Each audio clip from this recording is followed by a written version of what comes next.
au labo de la franc-maçonnerie. Bonjour. Bonjour. Aujourd'hui, on est devant France 2. Tout à l'heure, c'était BFM. Exactement. Et vous avez fait d'autres médias? On a fait C8, la télévision de Cyril Hanouna. D'accord. Voilà, Quelles sont les TF1. revendications aujourd'hui, justement, devant ces médias? Il faut reconnaître qu'on nous ment, on fait que de nous raconter des conneries, on fait en fonction de nous faire croire ce que eux veulent nous faire écouter, mais c'est pas du tout ce qui se passe en vrai. C'est pareil quand on a été interviewé au tout début du mouvement, ils ont su nous couper pour nous raconter que des conneries. Donc au bout d'un moment, il faut arrêter, il faut aller dénoncer toute cette mascarade un petit peu là, parce que ça commence à bien faire. Et puis de toute façon, ça marche par enveloppe, on le sait très bien. Hein. Donc Monsieur Macron fait en conséquence que ça marche que dans son sens. Et si aujourd'hui on a été oublié, c'est parce qu'on a tout fait pour que les Gilets jaunes ne soient plus télévisés. Car il fallait casser le mouvement. Voilà. Est-ce qu'il y a des gens, que ce soit le siège de BFM, CNews, France 2, etc., est-ce qu'il y a des gens qui sont descendus parler avec vous? Il n'y a personne. Chaque établissement qu'on a fait, on avait des barrières devant. On avait 2 rangs de CRS devant. Comme TF1, on a eu les grilles fermées, plus les barrières de sécurité. Donc de toute façon, on le savait très bien, on était attendu et que n'importe quel, le pire ça a été BFM, où c'est combien là? BFM est impossible à approcher, c'est une forteresse, c'est la forteresse à Macron. De toute façon, on sait très bien que c'est sa chaîne, donc on peut rien faire par rapport à ça, voilà. C'est eux qui sont plus forts sur nous, mais grâce à des indépendants comme vous, merci de faire ce boulot-là, parce qu'au moins on est écouté, on est vu, on peut dire la vérité, il n'y a pas de coupure, il n'y a pas de censure. Merci à vous, vous faites un super bon boulot, et puis sans oublier tous les risques que vous prenez, là c'est calme, et vous faites un sacré boulot dans les manifs. Moi j'ai suivi certaines personnes, je ne peux pas dire les noms, mais vous faites un sacré boulot et un métier à risque en même temps. Merci à toi. Merci. Et rendez-vous le 12 les amis, et tous unis et tous soudés. Merci à toi. Ouais, salut, c'est David, c'est Caroline. Donc en fait aujourd'hui les Gilets jaunes étaient là aujourd'hui pour s'associer à la lutte qui est faite par Stéphane Baron depuis déjà plusieurs années, pour dénoncer en fait toute la propagande médiatique et notamment cette propagande qui s'est exacerbée depuis 2017 avec Emmanuel Macron, où on a le sentiment qu'on se dirige vraiment vers une pensée unique et une ligne éditoriale avec la même pensée, la même voilà. Et aujourd'hui, tous les gilets jaunes étaient là aujourd'hui pour dénoncer donc la propagande médiatique et la complicité des médias sur les mensonges d'État permanents, et de dissimuler la vérité, notamment sur les violences policières et les intentions malsaines de la France vis-à-vis des pays internationaux. Enfin, voilà, donc il y a un mensonge permanent. Et il y avait aussi une autre volonté aujourd'hui des Gilets jaunes, c'était d'affirmer en fait notre motivation pour préparer le 12 septembre. Donc aujourd'hui on était là pour préparer le terrain et montrer qu'on est encore présent et qu'on lâchera rien. Bonjour, est-ce que tu peux te présenter? Eh bien, je suis Pascal de Lisieux, Gilet jaune de la première heure. Alors tu viens de Lisieux, Exactement. manifester à Paris. Exactement. Là on est devant le siège de France TV, il y avait le siège de BFM, CNews et j'en passe. Quelles sont vos revendications aujourd'hui? La revendication, tu vois, c'est qu'on nous vole nos libertés. Et la première d'entre elles, c'est déjà la liberté de respirer. Je pense à ça. Le masque. La seconde, c'est la liberté d'expression. On a vu dans la manifestation des effigies du visage de Assange, donc un lanceur d'alerte. Aujourd'hui, si tu veux, tu as les lanceurs d'alerte qui prennent des risques importants et majeurs pour dénoncer de l'actualité qui est souvent sulfureuse, cachée, protégée, blindée. Et de l'autre côté, tu as justement ces grands palais qu'on a visités, vitrés, tout au long de cet après-midi, justement, qui représentent les médias mainstream.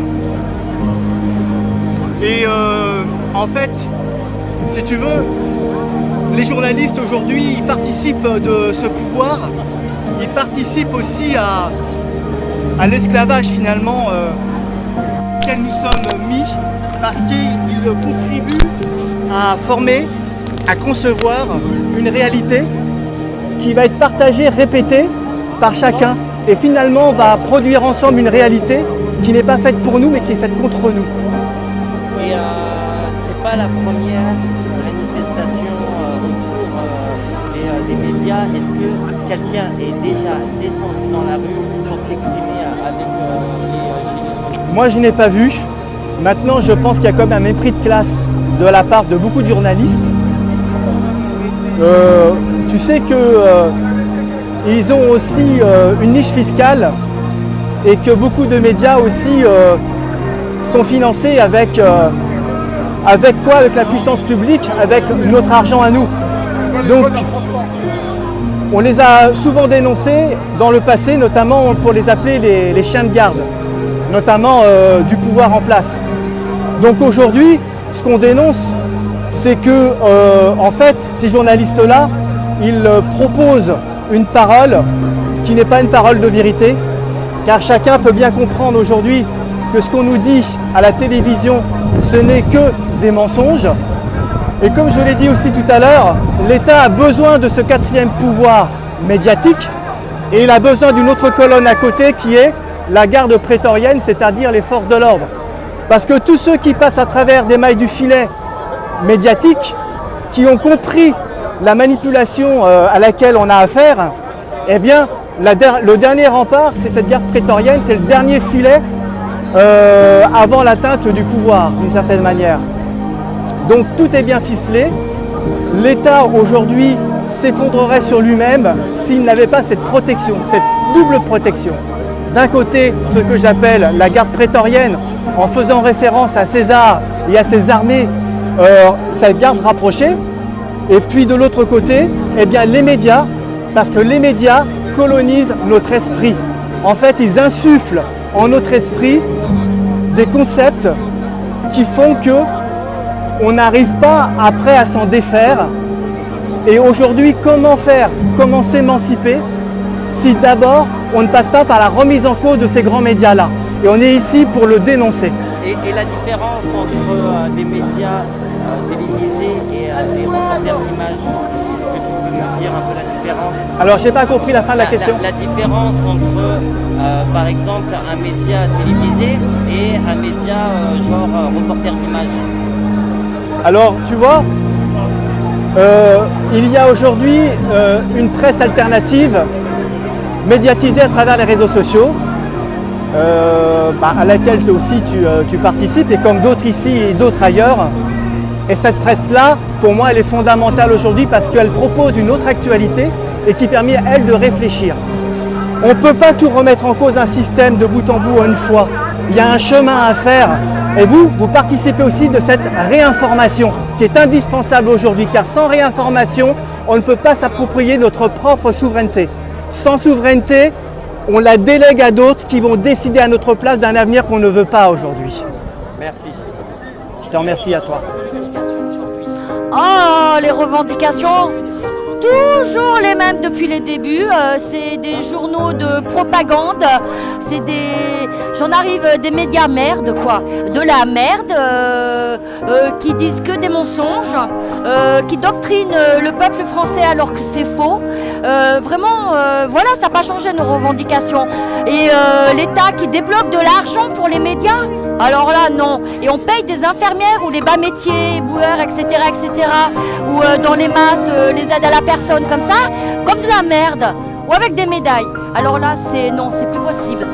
C'est plus possible. C'est vraiment non, là, c'est vraiment, c'est plus possible. C'est pas la première manifestation autour des médias. Non. Quelqu'un est déjà descendu à votre moi, une fois, on était 3, on est parti à BFM Erne et donc le vigile, évidemment, est sorti parce qu'on était gilets jaunes. Il n'y a pas de dialogue. Il n'y a pas de dialogue avec eux. Il y avait 2 voitures de flics. Non, il n'y a pas de dialogue. La sécurité, aucun dialogue. Voilà. Il n'y a pas. On n'a pas. On ne peut pas avoir de dialogue avec eux. Voilà, moi je le dis parce que c'est pas possible d'avoir des dialogues parce que ils sont payés.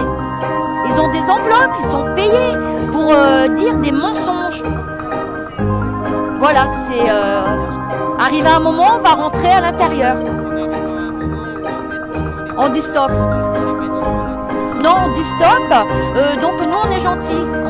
On est gentils, on passe à côté. Peut-être qu'on vous fait des doigts ou on vous insulte, mais on est gentils. Mais il y en a d'autres qui sont moins gentils, vous vous démontez la figure. C'est bien fait pour vous parce qu'arrivé à un moment, nous on s'en moque. On en est arrivé à s'en moquer. Voilà. Ils continuent leur propagande.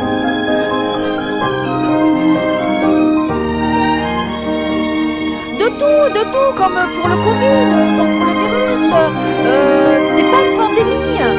On n'a plus d'autres maladies. Il n'y a plus de rhume, il n'y a plus de cancer, il n'y a plus rien. Le masque, on a beau le dire, les médecins qui dénoncent, les spécialistes qui dénoncent, les professeurs, les professionnels qui dénoncent sont envoyés à l'ordre de la médecine. Donc posez-vous les bonnes questions. On veut les faire taire. On vous le dit. On n'arrête pas de le dire. Il nous faut le traitement.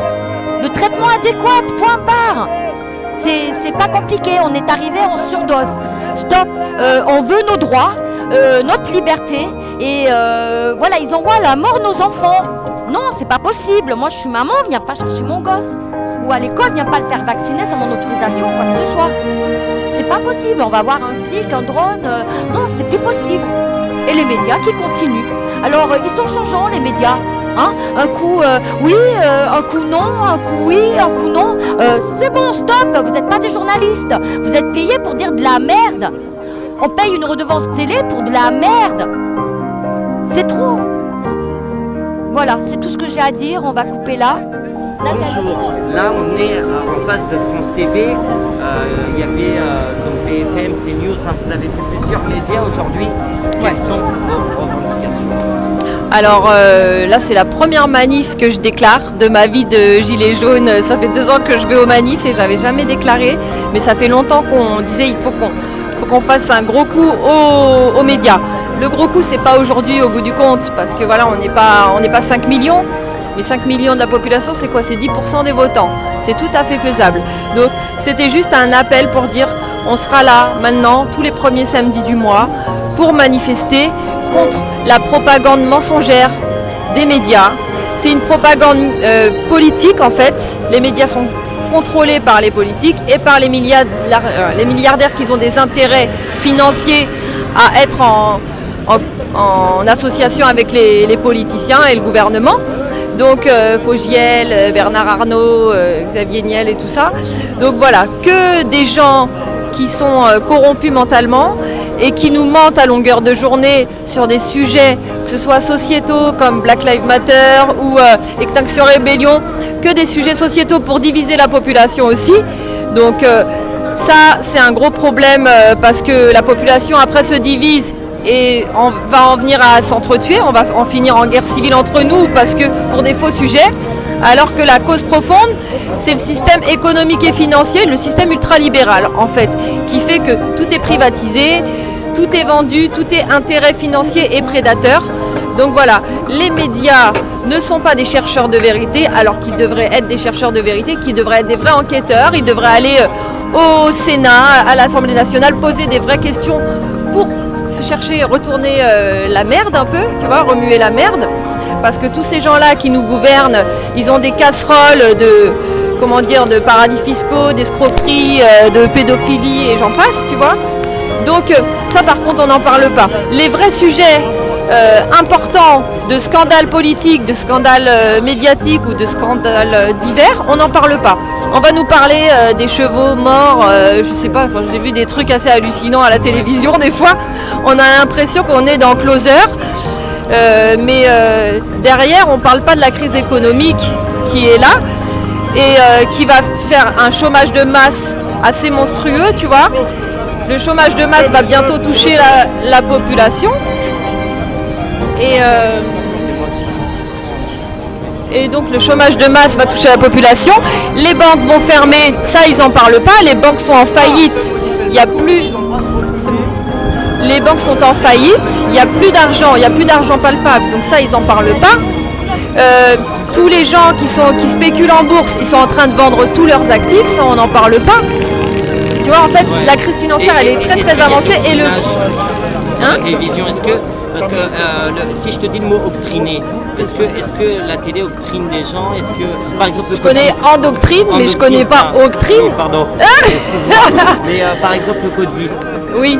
Bon, tu vois. C'est d'une grosse manipulation médiatique. Il y a Covid, il y a des malades, des décès, d'accord, c'est sérieux, il faut se protéger, etc. Mais il n'y a plus de Covid là. Mais ça, c'était au début. On nous a fait croire, mais là on nous fait croire à l'heure actuelle qu'il y a encore le Covid, qu'il y a énormément de clusters et tout ça. Sur ça, justement. Moi qui suis infirmière, je travaille dans les hôpitaux. Oui, tu me voyais pas en blouse blanche tout le temps. Si, on s'était vu devant.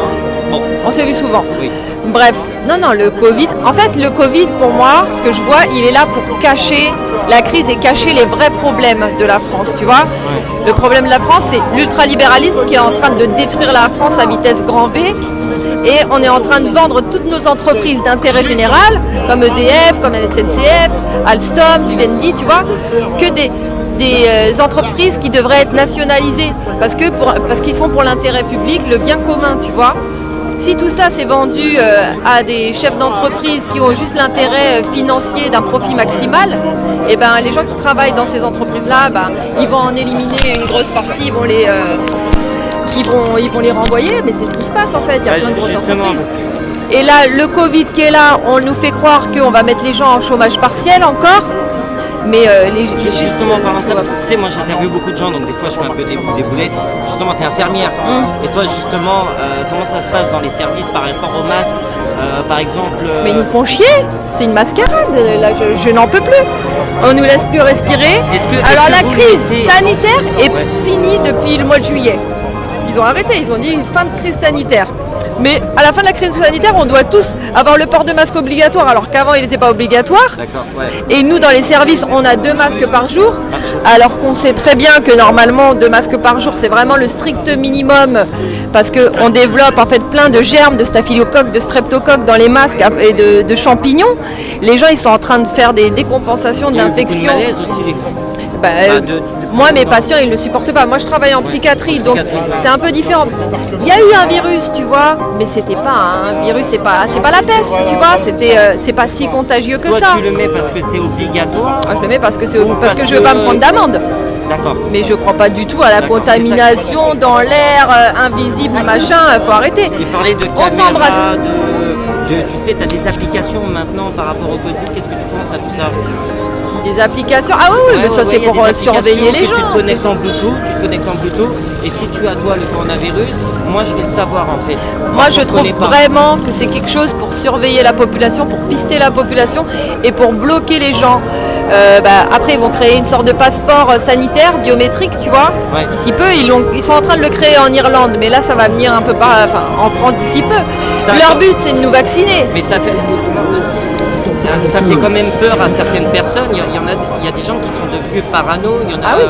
Ça a créé des décompensations, beaucoup de stress post-traumatique dû. Tu vois le stress post-traumatique dû à un acte terroriste, un attentat, machin. Et ben là, le Covid, ça a créé des stress post-traumatiques chez énormément de gens qui n'avaient pas de pathologie particulière, mais qui suite à ça n'arrivent plus à dormir, sont persuadés qu'ils attrapent le Covid tous les jours, donc ils ont des symptômes. Parce que quand dans ta tête tu es persuadé de quelque chose, et ben ton corps il réagit, ça affaiblit tes défenses immunitaires et tu te retrouves aussi avec des pathologies. Tu vas prendre que tu as le Covid, en plus on va te faire le test PCR qui n'est pas fiable du tout, qui va te dire t'es positif. Donc toi, tu vas être persuadé que tu vas mourir parce que tu as le Covid, parce que nous, ils nous ont inculqué Covid également. C'est un peu ça ce qu'ils nous ont inculqué là, ces médias de merde.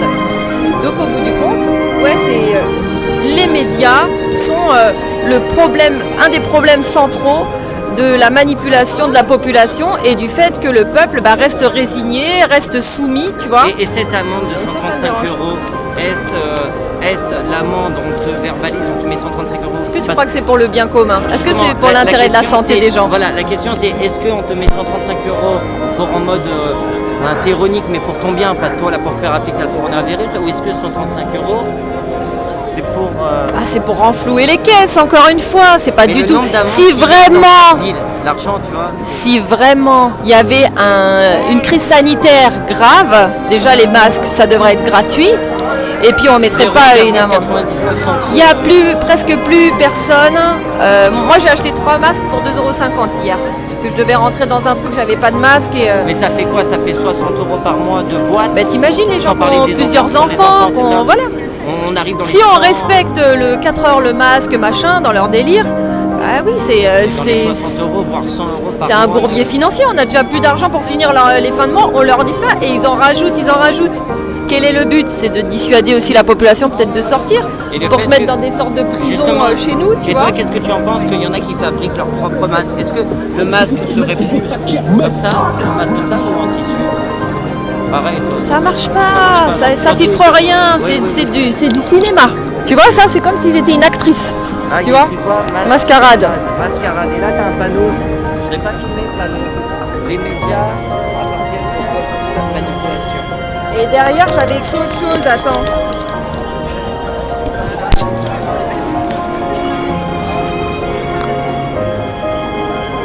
Merci.